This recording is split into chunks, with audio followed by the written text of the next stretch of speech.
Welcome to Stocks in Translation, our essential conversation cutting through the market mayhem, the noisy numbers, and the hyperbole to give you the information you need for your portfolio. And today I'm joined by my sidekick, Sydnee Freed, and Ryan Detrick, making a special trip to New York, I think, hailing from Ohio. The Sultan of Seasonality, Bull Boss Ryan Detrick is here from the Carson Group, Chief Market Strategist there.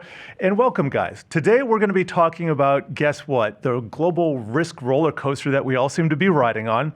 And our phrase of the day is seasonality, of course, perfect for you, Ryan. And this episode brought to you by the number 86. That is the percent time the Russell 2000 index is positive 1 year following a 5-day 10% thrust, the likes of which we just saw. And we'll get into all those wonky details in a second. But Sid, Ryan, let me get, Ryan, your thoughts on the big picture market. We've had this terrible upset in the risk markets with the Japanese yen going nuts. What do you make of this? First off, thanks for having me, guys. Yes. This is going to be fun. I'm looking forward to this. Flew in this morning, and I'm here nice and smooth. It's raining in your city, though. It kind of messes things up. No, you get a 74-degree day. It's true. Oh, it's not hot. That's actually a celebrate. I was here 2 months ago. I was melting. But nonetheless, you think about this year. I mean, it's an election year, yes. We had the best start to any election year since 1976, middle of the year. Then here comes August. We get into the seasonality part of it. August sometimes gets these rare events. We've only, going to air quotes here, only had about 8.5%, mild correction so far. Now, most years see more than 5% pullbacks a year. Mm-hmm. You see a 10% on average. I mean, our take, we get into the details of this, we still do not see a recession. We still think it's a bull market. The headlines are scary, absolutely.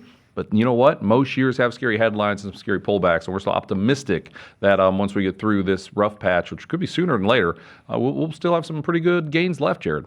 You have been remarkably consistent in your call for no recession since last year. That was when it started not to come. And we want to get to our word of the day here, seasonality, because that kind of plays into our discussion. Seasonality refers to the predictable and recurring changes in data that happen at the same period every year. So, we can take, we were just talking before the show, we got S&P 500 data back to 1928, before the S&P 500 existed, so to speak. Wrap your head around that. But nevertheless, you can parse the data any number of ways, but sometimes there are some clear trends. And tell me how you use seasonality in your work. Yeah, we would never blindly just invest in seasonality, but I'll tell you, it is really amazing when you look at some of these seasonal trends. Listen, let's talk about August for a second here. Yes. August, historically, when August is down, it tends to really be down, like more than any other month. In 1990, Iraq invades Kuwait. 97, the Asian contagion. 98, Russian default led to the long-term capital management implosion. 2007, quant meltdown. 2011, we had the debt downgrade. The debt downgrade. 2015, the Chinese yuan devaluation, and here we are now with another currency around the globe. And listen. Is it random? Is it not? I don't know. I mean, but the reality is light volume. People are away in August. You get these big news events, and looking back, all those months we just mentioned were very big down months across the board, no question. People say crash and they think October, but August is a real killer too. When it's down, it really is. That is exactly right. And obviously we've had one of the worst starts to an August ever, kind of bouncing back a little bit. But I think that's one way to look at it. That you get these little clues with seasonality. Just this year, coming into this year. All right, the last 10 times you had a president up for re-election. Now, I know where you're going to next question where we're going with this, but when the president up for re-election, market's been higher the last 10 times, right? Market's doing just fine, and then we got some drama out of Washington. You could say that's kind of in the soup, so to speak, and kind of why we're having potentially a little volatility. But I think to answer your question, I think it's all about the yen. I know people think the economy's slow, and we get into that. It is parts of it. The Fed behind the eight ball, yeah, I agree. I think they are, but let's not forget we rallied last Wednesday when the Fed did its thing. The market was okay, knowing there's more cuts coming. The reality is the yen is or the Japanese BOJ really upset the apple cart with that hike that apparently nobody expected, and then here we go. Well, so backing up a little bit, is it that August can be a little wonky? From my perspective, just because it's, we're almost most of the way through the year. We're kind of closing in on the start of the third quarter shortly.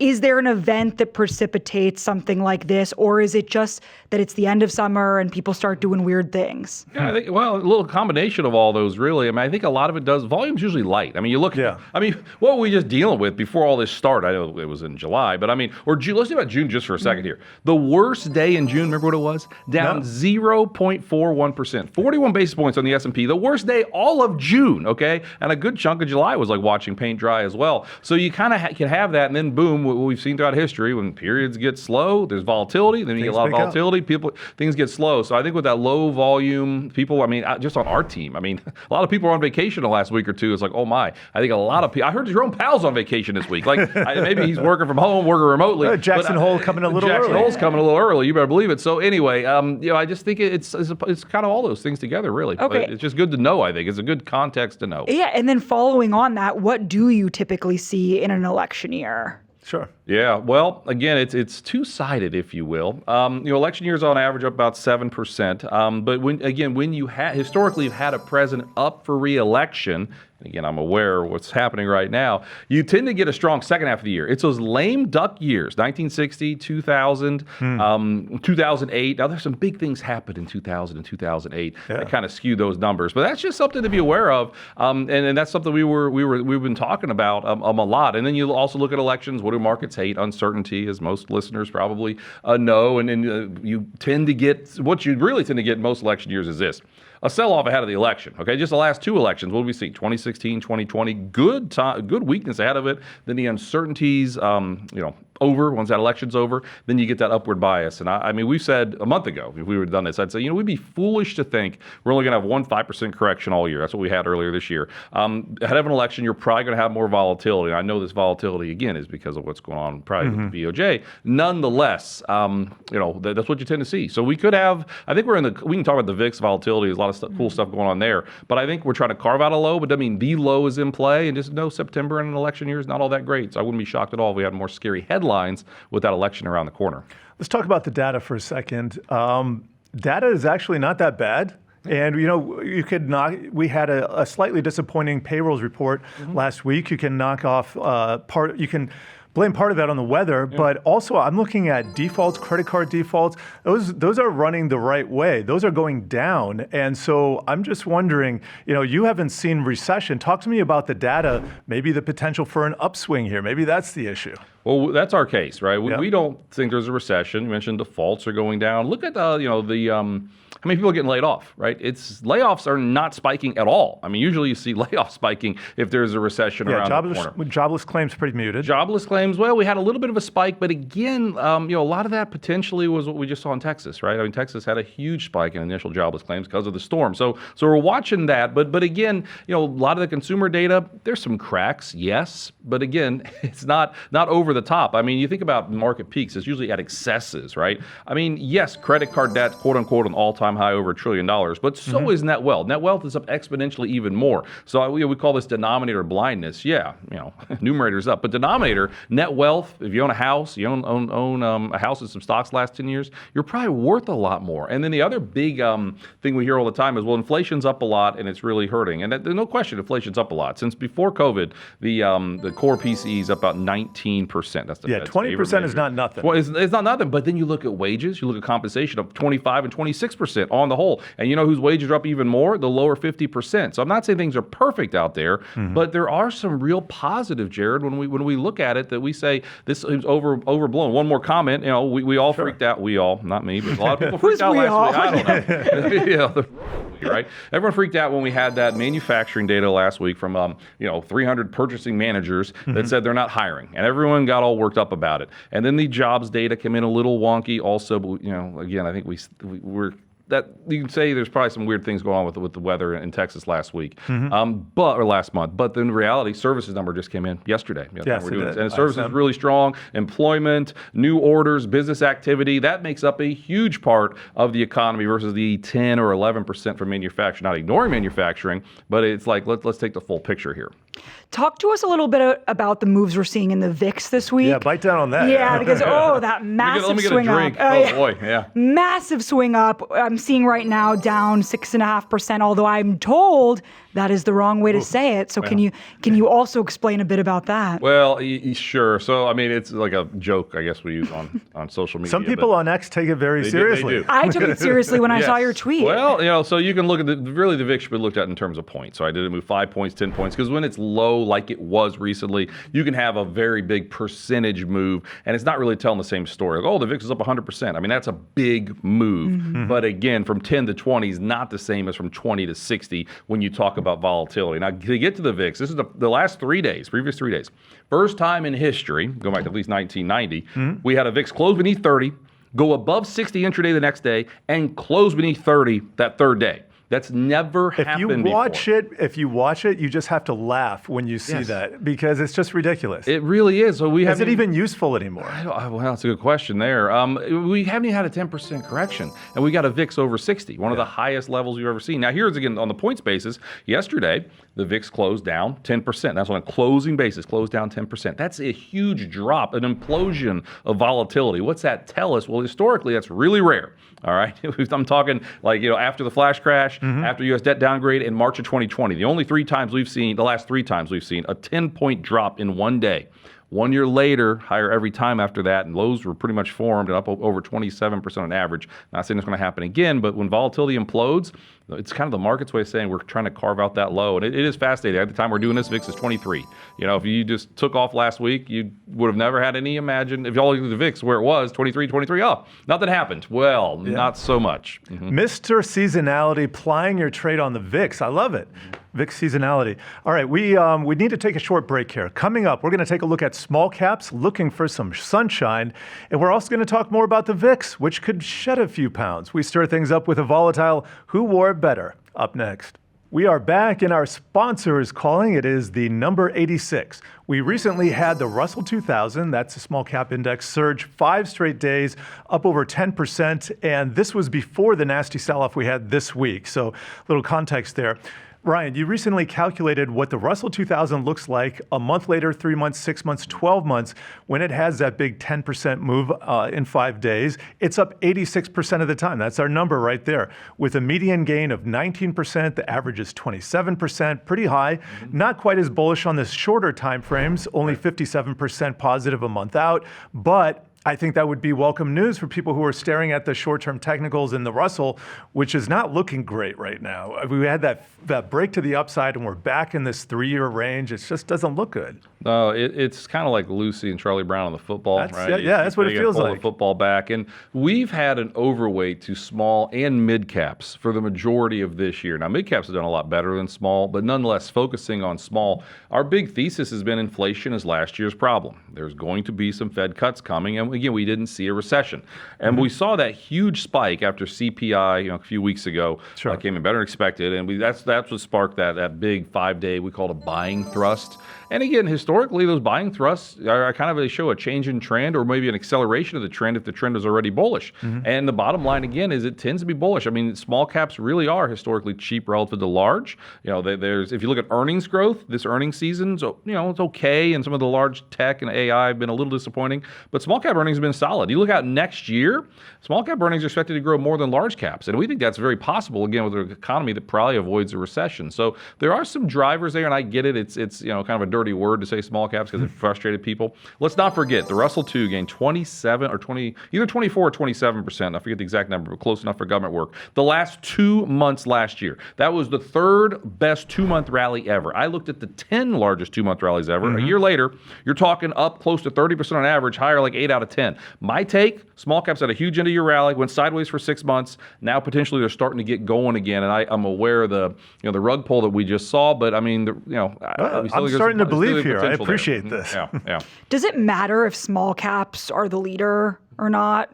Oh, good question. Yeah, it really. Listen, I mean, I guess it depends how your portfolio is. If you're all in large caps, you wouldn't like that. But we think, to answer your question, yes, we like to see other groups participating versus just those big 7 names, just technologies, communication services, and to see that like I know, Jared, you look at this stuff all the time. Those equal weights, right? The equal weights are finally starting again to do well because again, we know the large names in the tech haven't done quite as well. So to see some participation across the board, we like. Now I mentioned we like small. We also also like financials and industrials. On Sunday night when we were promised to crash by a lot of people, as of the middle of this week on Wednesday, the industrials and financials actually up on the week. That's kind of amazing when you look at that. And that's that leadership that we're looking for. We like the cyclical names, small and mid.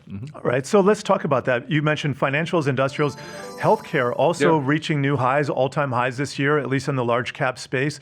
Talk about some of these other groups, because for a long time, this talk was just Magnificent Seven, Mag 7, concentration worries, and then we had the appearance, and goes back to that small cap breadth thrust that we were talking about. Looked like things were rotating, kind of got kneecapped by the yen, but talk about some of these other sectors that are participating. No, there really are. Look at year to date. 10 out of 11 sectors are positive on the year. And financials have led at they've led a good chunk of that. Wait, so does this just mean you should own all the sectors?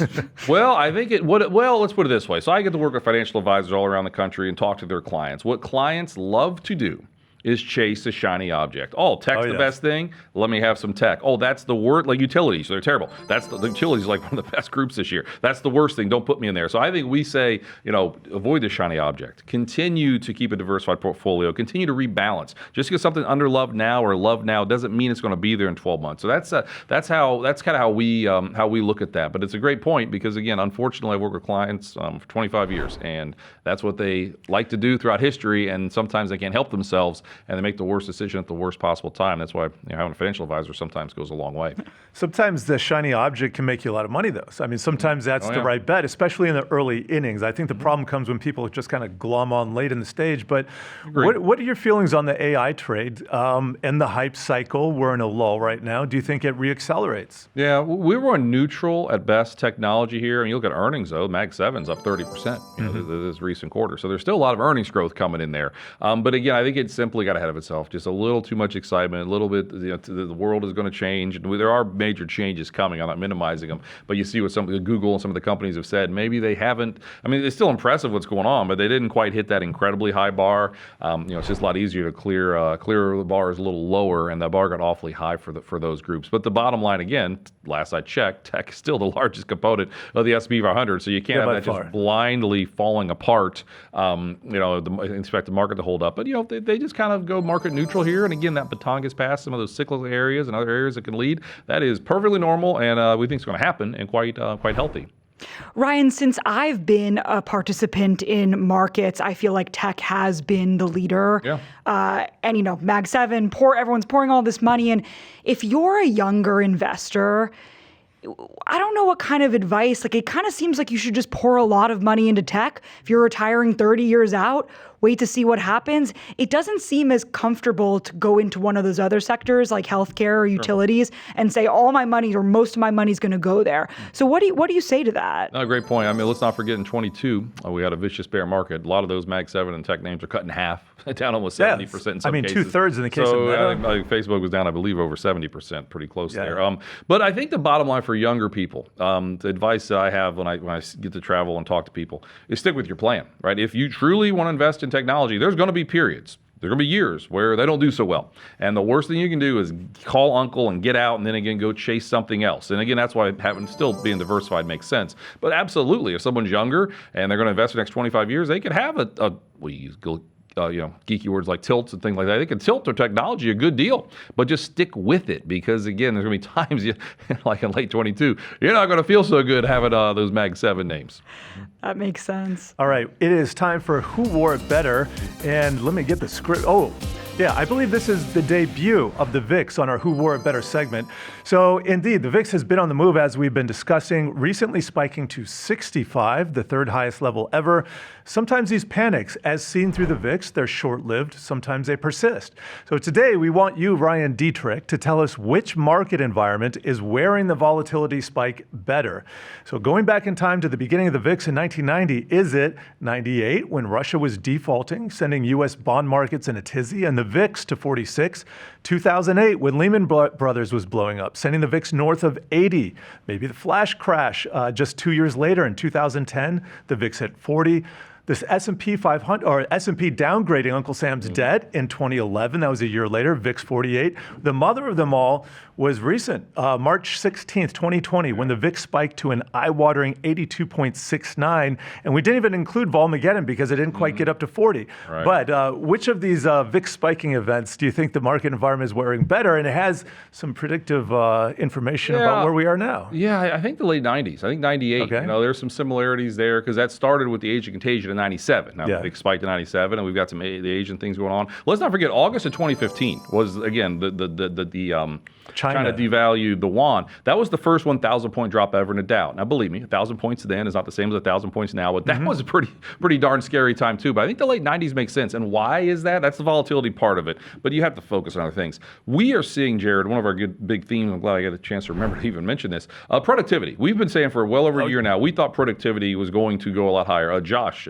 Schaefer, the cool chart book he does, we shared that early in the year about expecting better productivity. Well, we saw that last quarter. We've seen better productivity for the last year and a half, almost 2 years now in our country. What in the world does that mean? Well, it's been a long time since we've had that, okay? The mid to late 90s was the last time we saw strong productivity. What does that mean? Well, Greenspan told us way back then, you can cut interest rates, you can pay higher wages, but you don't have to worry about a massive spike in inflation. We saw that in the mid 90s. We see some similarities right now. We think the Fed's going to cut. Why is everybody worried the Fed's going to cut? Maybe you see a spike back in inflation. And trust me, it could happen, but with the stronger productivity, we're comfortable saying that's not the case. And I see some similarities right there. I have a VIX-related question because we've been talking so much about it. I feel like I've never focused on it more. I haven't talked about it in the last 3 years. This is a great day for Sydney right here. Who is the VIX for?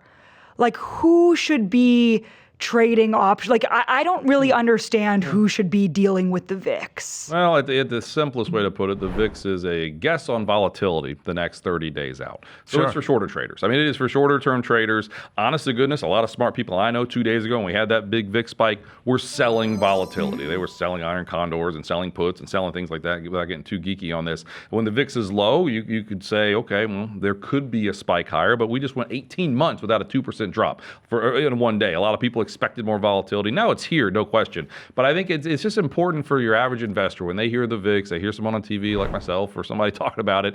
When you see that spike above 30 or 40, the VIX is a mean reverting instrument. It kind of like oil. Look at oil. Oil's like been flat. The price of gas has been flat for almost 15 years. You think about it. But the VIX is that way too. It spikes, but then it can come much lower. And that's kind of how it works. That's the average person should think of it like that. On that, we sort of have been talking a little bit about advice for early investors. What is one piece of advice you wish you could have told yourself when you kind of started dealing with the markets? Yeah, great question there. So I started late 90s. All right. So I was caught up in that bubble. And I lost a lot of money and made some money on the way up and then lost. But I learned, okay, bubbles happen and you get all caught up. So just always kind of remember a lot of smart people, I wasn't that smart when I was younger, but a lot of smart people can get caught up in a bubble. So if that Sir Isaac Newton, okay, he lost as you know what, and it's now sea bubble, right? He made a lot of money on the way up, and then he rebought at the top and rolled it all the way down. We're going back to Isaac Newton right now. The point, fun, playful way, but the point is that one of the smartest people to ever live could get caught up in a bubble because his neighbors are getting rich, everyone's getting rich, and he wanted to get rich or put more money in, and then I believe he died very poor, I believe. And bitter. And bitter. So anyway, if that could happen to him, it could happen to a lot of people, right? It could happen to anybody. So I think it's just important to remember that. But the other thing for young people, you're going to blink and you're older. It happens fast. Time really is on your side. Can start to put as much as you humanly possibly can in 401ks and Roths and IRAs, all that stuff, because you're going to your future self will thank the young self who wants to take that money and go see the Olympics, but you might thank yourself a lot more down the road. 15 seconds. Any final words for investors? I just think we've gotten through this before. Yeah. We've had scary times before. Investors need to remember that we're going to get through this again. One final thing, earnings are still strong. I mean, earnings are still strong. Corporate America, I know AI was a little weak, tech a little weak, but other groups, look what 3M said, okay? People are still spending money. This economy is still strong, so that's going to drive us, we think, still to new highs before this year's over, Jared. All right, we're going to leave it there. Sydney, Ryan, thank you. Thank you.